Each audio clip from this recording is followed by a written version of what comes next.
قد كفاني علم ربي من سؤالي واختياري فدعائي. اس کے ساتھ پھر خرافات یہ جو شامل ہو چکی ہیں، اس نے معاشرے کو پیس کے رکھ دیا. جو مزارات پہ ہو رہا ہے ہم ڈٹ کے اس کا انکار کرتے ہیں. اللہ کے علاوہ کسی کے سامنے سجدہ جائز نہیں ہے، بلکہ ہمارے امام احمد رضا خان فاضل بریلوی نے لکھا ہے.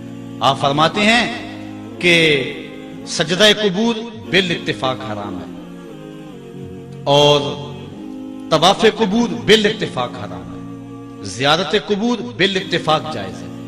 بوسہ قبور مختلف فی ہے.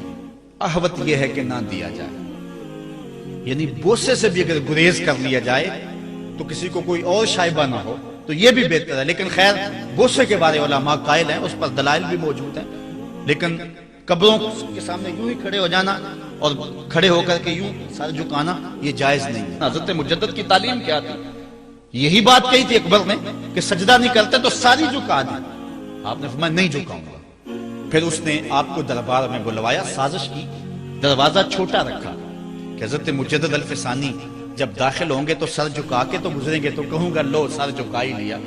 لیکن جن کے سر کو اللہ بلند کرے کون جھکا سکتا ہے؟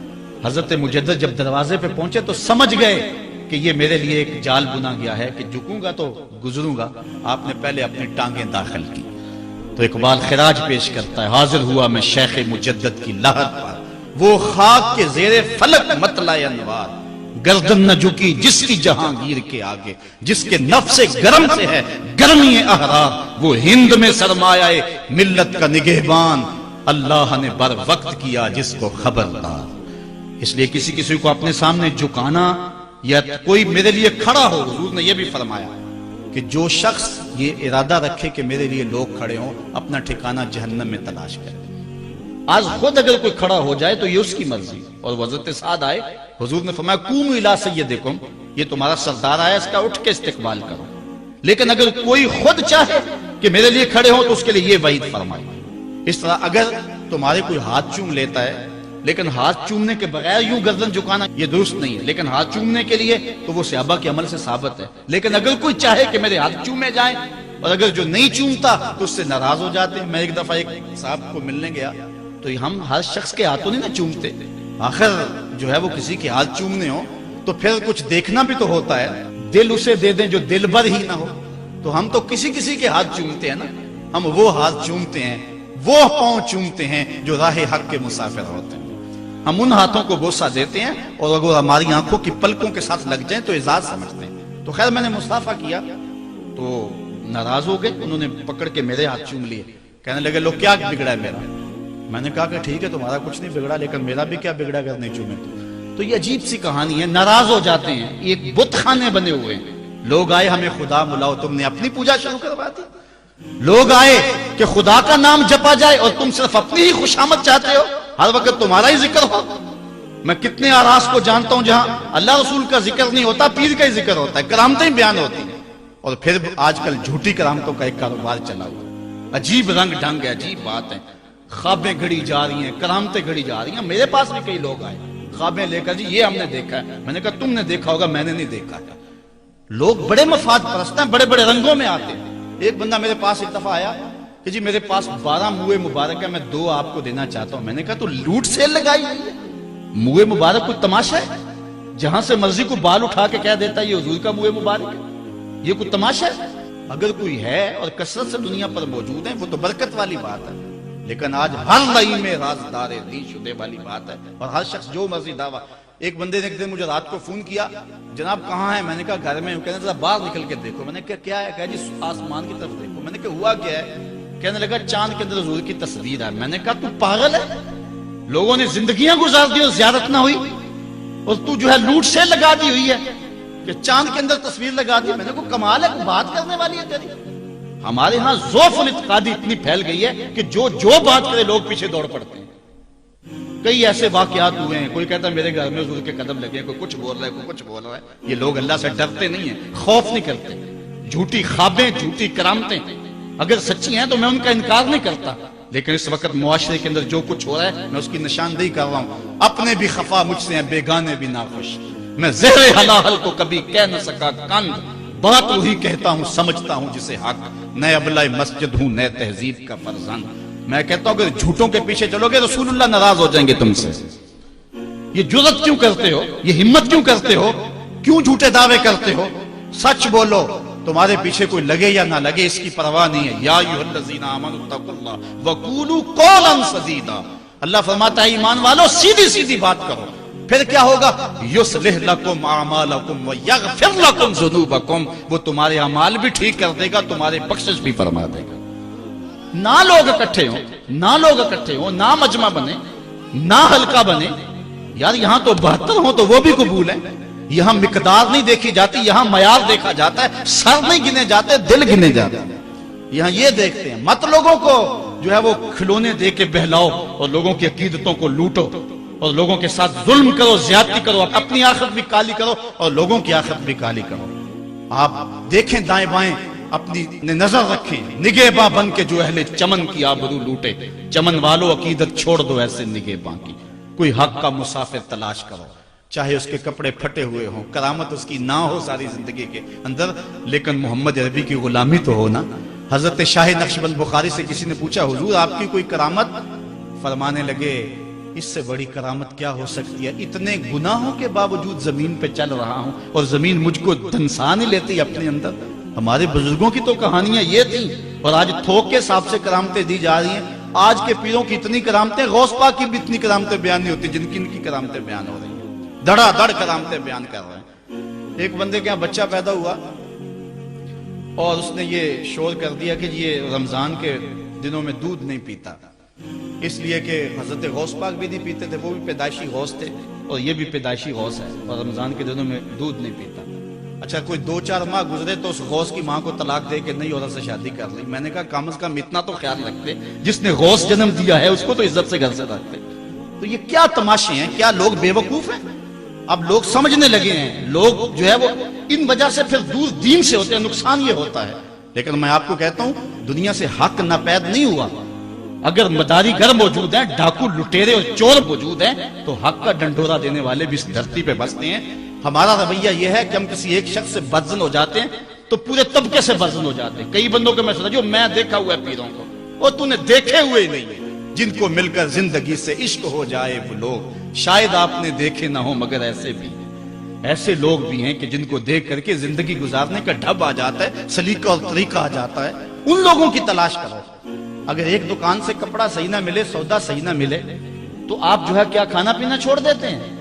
آپ کو پتا پورے شہر سے مٹھائی کہاں سے اچھی ملتی ہے، آپ کو پتا پورے شہر سے کپڑا کہاں سے اچھا ملتا ہے، آپ کو پتا پورے شہر میں جو ہے وہ فلاں چیز اچھی کہاں سے ملتی ہے۔ دین بھی ڈھونڈو کہاں سے خالص ملتا ہے اور کہاں سے نہ خالص ملتا، اس کے لیے محنت کرنی پڑے گی۔ جھولی میں یوں نہیں ڈال دیا جائے گا، اس کے لیے تمہیں جانا پڑے گا، کوشش کرنی پڑے گی۔ ہاں 1 سے دھوکہ کھاؤ گے، 2 سے کھاؤ گے، 3 سے کھاؤ گے، لیکن جو تم دھوکہ کھاؤ گے تم تو رب کے نام پہ کھاؤ گے نا۔ حضرت عمر رضی اللہ تعالیٰ عنہ کی عادت تھی، جو غلام لمبی نمازیں پڑھتا اس کو آزاد کر دیتے۔ غلاموں کو سمجھ آ گئی، لمبی نمازیں پڑھنی شروع کر دی، آپ آزاد کر دیتے۔ کسی نے کہا عمر تم تو بھولے آدمی ہو، یہ نمازیں اللہ کے لیے نہیں پڑھتے، یہ آزادی کے لیے پڑھتے ہیں۔ تو حضرت عمر نے کہا یہ مجھے اللہ کے نام پہ دھوکہ دیتے ہیں، میں 100 بار کھانے کے لیے تیار ہوں۔ ایک جگہ سے دھوکہ کھایا، 2 سے کھایا، 3 سے کھایا، 4 سے کھایا۔ جب تمہاری نیت ٹھیک ہوگی منزل ضرور ملے گی، یہ ہو نہیں سکتا۔ خورش بے بدرہ جو کب کو حمام کہ یک روز افتد ہمائے بدام۔ سادی کہتے ہیں چارہ ڈالتا جا، دانا ڈالتا جا، کبھی تتر آئے گا، کبھی مور آئے گا، کبھی کبوتر آئے گا، پھر ایک دن جس کو تو تلاش کرتا ہے وہ ہما بھی تو آ ہی جائے گا نا۔ اس لیے حق کے سفر کو نہ چھوڑنا، چلتے رہنا اور راہ حق کی منزل پر انشاءاللہ ایک دن ضرور گامزن ہوگے۔ ہم مدینے کی گلی میں پھر دوبارہ چلتے ہیں۔ حضرت عمر رضی اللہ تعالیٰ عنہ کا دربار لگا ہے، ایک شخص کو پکڑ کر لوگ لے آتے ہیں کہ شخص نے ہمارے باپ کو قتل کر دیا۔ حضرت عمر رضی اللہ تعالیٰ عنہ نے پوچھا کیا ماجرا ہے بھائی؟ اس نے کہا جی واقعی میں ان کے باپ کا قاتل ہوں، لیکن میں نے قصداً قتل نہیں کیا۔ ہوا یہ کہ میں ایک مسافر ہوں، جا رہا تھا، راستے کے اندر سبز چراگاہ تھی، میرا اونٹ بھوکا تھا، اس چراگاہ میں داخل ہو گیا۔ اس کے بوڑھے باپ نے پتھر اٹھایا اور میرے اونٹ کو مارا، اس کی آنکھ نکل گئی۔ مجھے بڑا غصہ آیا، میں نے وہی پتھر اٹھا کر اس کے باپ کو دے مارا، لیکن وہ ایسے ٹکانے پہ لگا کہ اس کا باپ فوراً فوت ہو گیا۔ میرا قصد اور ارادہ نہیں تھا، لیکن بہرحال میں اس بات کا اقراری ہوں کہ میں نے اس کے باپ کو قتل کر دیا ہے۔ آپ جو حکم سنائیں میں اس کو قبول کروں گا، لیکن میں ایک مہلت مانگتا ہوں کہ میرے دوست، میرے بھائی کی کوئی رقم میرے ذمے ہے، میرے پاس اس نے امانت رکھی ہوئی ہے اور وہ مجھے پتا ہے کہ میں نے کہاں چھپا کے رکھی ہوئی ہے۔ اگر آپ فیصلہ کر دیتے اور میری گردن کاٹ دی جاتی ہے تو وہ امانت جو میں نے رکھی ہوئی ہے سنبھال کر کے، میرے علاوہ کوئی جانتا بھی نہیں ہے، تو وہ اس تک کون پہنچائے گا؟ اگر آپ مجھے 3 دن کی مہلت دے دیں تو میں جا کر کے اس کی امانت اس کو واپس کر کے پھر واپس آؤں گا، پھر یہ پھندا پھانسی کا میں اپنے گلے میں ڈلوانے کے لیے تیار ہوں۔ حضرت عمر رضی اللہ تعالیٰ عنہ نے فرمایا کہ کوئی شخص تیری ضمانت دے دے تو ہم تجھے چھٹی دینے کے لیے تیار ہیں۔ اس نے دائیں بائیں دیکھا، پورے مدینے میں اس کا کوئی شناسہ ہی نہیں تھا، واقف ہی نہیں تھا، ایک اجنبی شخص تھا۔ حضرت ابو ذر غفاری کھڑے ہو گئے، کہا حضرت عمر میں اس کی ضمانت دیتا ہوں۔ ضمانت دے دی گئی، وہ چلا گیا۔ تیسرے دن وعدے کا جو وقت تھا، لوگ جمع ہو گئے، دربار لگ گئے، ابھی تک آنے والا نہیں آیا۔ لوگوں نے کہا ابو ذر تو نے غلطی کی ہے، ایک اجنبی کی ضمانت دی اور ابھی تک وہ نہیں آیا۔ اور میاں صاحب فرماتے ہیں ایک بار جو پھائیں اڑ جاندے ہو پھر کدی نہ پھنستے نے۔ ظاہر ہے وہ چلا گیا، واپس تو نہیں پلٹ کے آئے گا، اسے پتا ہے کہ آگے سیدھی سیدھی میری موت ہے، تو تم نے یہ کیا غلطی کی؟ خیر آپ نے فرمایا کہ اگر وہ نہ آیا تو یہ پھانسی کا پھندا میرے گلے میں ڈال لینا، لیکن بہرحال میں نے اس کی ضمانت دی ہے۔ کچھ عرصہ بیتا کہ دور سے گرد و غبار اڑتا ہوا دکھائی دیا۔ جب صورت واضح ہوئی تو وہی شخص تھا۔ حضرت عمر فاروق رضی اللہ تعالیٰ عنہ کے دربار میں کھڑا ہو کہنے لگا حضرت کسی وجہ سے تاخیر سے پہنچا ہوں، معذرت چاہتا ہوں، اب جو حکم ہے پورا کیجیے۔ حضرت عمر رضی اللہ تعالیٰ عنہ اس کے پھانسی کے احکامات جاری کر چکے تھے۔ آپ نے فرمایا کہ ابو ذر یہ بتا کہ تو نے اس کی ضمانت کیسے دی جب تو اسے جانتا نہیں تھا؟ تو سنو حضرت ابو ذر غفاری نے کیا کہا ایک اجنبی میرے محمد کے مدینے میں پناہ مانگ رہا تھا اور اس نے چاروں سمت دیکھا اور کوئی شخص نہیں تھا جو اس کو امان دیتا اور اس کی ضمانت دیتا، تو میں نے اس لیے ضمانت دے دی کہ نہ بھی آیا تو اپنی جان چلی جائے گی، کل کو یہ تو نہیں کہے گا کہ محمد کے مدینے میں کسی نے ضمانت مانگی تھی، پورے شہر میں کوئی ضمانت دینے والا نہیں تھا۔ اس کو کہا کہ انہوں نے تو ضمانت دے دی، میاں اب تو بتا کہ تو چلا گیا تھا، تجھے جانتا کوئی نہیں تھا، نہ پلٹ کے آتا تو تجھے کوئی پوچھنے والا نہیں تھا، تو تو نے یہ دوبارہ موت کے منہ میں کیوں اپنا سر رکھا ہے؟ تو اس نے کہا کہ میں نے کہا کہ ایک اجنبی کی ضمانت ایسے شخص نے دی ہے جو مجھے جانتا بھی نہیں ہے، اور اگر میں نہ گیا تو لوگ قیامت تک اجنبیوں پر بھروسہ نہیں کریں گے کہ اجنبی یوں سلوک کیا کرتے ہیں۔ تو حضرت عمر رضی اللہ تعالیٰ عنہ اس کے پھانسی کے احکام جاری کیے، تو جن کے باپ کو قتل کیا تھا وہ بیٹے کھڑے ہو گئے، کہنے لگے تاریخ کی کالک ہم اپنے منہ پہ ملیں گے، ہم بھی اپنے باپ کے قاتل کو معاف کر دیتے ہیں۔ یہ ہماری تاریخ ہے، یہ ہماری کہانی ہے، لیکن آج ہم کس جگہ پہ کھڑے ہیں اور کیا ہماری صورتحال ہے؟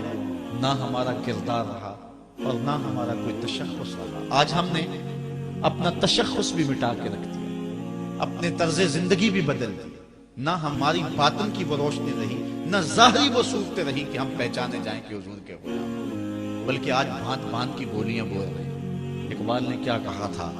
اپنی ملت پر قیاس اقوام مغرب سے نہ کر، خاص ہے ترکیب میں تجھے قوم رسول ہاشم۔ بلکہ آج فیشن کے طور پہ یہ کہا جاتا ہے جی آج کل دین پہ چلنا بڑا مشکل ہے، یہ آپ بھی سنتے ہوں گے، لوگ کہتے ہیں جی آج کل دین پہ چلنا بڑا مشکل ہے۔ یہ کون کہہ رہا ہے؟ جو مسجد میں آتا ہے تو موسم کے مطابق گرم اور سرد پانی دستیاب ہے، اس کے لیے ماحول ہے، اس کے لیے خوبصورت قالین بچھے ہوئے ہیں، مخملی مسلے رکھے ہوئے ہیں، جو نرم اور گداز مسلوں پہ پیشانی رکھ کر کے سجدہ کرتا ہے، وہ بطور فیشن کہہ رہا ہے جی آج کل دین پہ چلنا بڑا مشکل ہے۔ میں اس کے جواب میں کہا کرتا ہوں میاں تیرے لیے مشکل ہے یا کربلا والے حسین کے لیے مشکل تھا؟ انہوں نے تو نہیں کہا کہ دین پہ چلنا مشکل ہے، تیرے لیے مشکل ہے دین پہ چلنا یا حضرت بلال حبشی کے لیے مشکل تھا؟ جنہوں نے تپتی ہوئی ریت پہ سجدے کیے، گلے میں رسا ڈال کر کے گھسیٹا گیا، اور انہیں پاؤں میں زنجیریں ڈال کر کے مکے میں کھینچا گیا، ہاتھوں اور پاؤں میں میخیں ٹھونک دی گئی، چکی پسرائی گئی، لیکن بلال ہیں کہ آگے مسکرا رہے ہیں۔ کسی نے گزرتے ہوئے کہا بلال عجیب تماشا ہے، عجیب کہانی ہے کہ وہ تمہیں مار رہے ہیں اور تم آگے سے مسکرا رہے ہو۔ تو سنو حضرت بلال نے کیا جواب دیا۔ حضرت بلال فرمانے لگے میاں تم جاؤ نا بازار میں مٹی کا برتن بھی خریدنے، تو اس کو بھی ٹھونک بجا کے دیکھتے ہو کہیں کچا تو نہیں ہے، اس کی آواز تو خراب نہیں ہے۔ کہا تم تو مٹی کا پیالہ بھی خریدو تو ٹھونک بجا کے دیکھتے ہو کہیں کچا تو نہیں ہے، میرا مالک مجھے خرید رہا ہے، دیکھ رہا ہے بلال کہیں کچا تو نہیں ہے۔ میں کہتا ہوں مالک کھال ادڑ بھی جائے گی، حق حق کی آوازیں ختم نہیں ہوں گی۔ زخم پہ زخم کھا کے جی خون جگر کے گھونٹ بھی، آہ نہ کر لبوں کو سی یہ عشق ہے دل لگی تھی۔ تو یہ ایک دین گریزی ہے، یہ عمل گریزی ہے۔ جی آج کل بڑا مشکل ہے، پہلی بات ہے مشکل ہو بھی تو ہمارے پاس کوئی دوسرا آپشن موجود نہیں ہے۔ ہم ان لوگوں کی کہانیاں بھول سکتے ہیں کہ جنہوں نے اس دین کے راستے کے اندر دکھ بھی سہے، ان کو ٹکڑے بھی کر دیا گیا، ان کو 2 اونٹوں کی پچھلی ٹانگوں سے باندھ کر کے 2 ٹکڑوں میں بانٹ بھی دیا گیا، لوہے کی کنگھیوں سے بدن چھیدے بھی گئے، ہڈیاں توڑی بھی گئیں، آگ میں ڈالا بھی گیا، جلتے اور کھولتے تیل میں پھینکا گیا، لیکن انہوں نے رب کا نام نہیں چھوڑا۔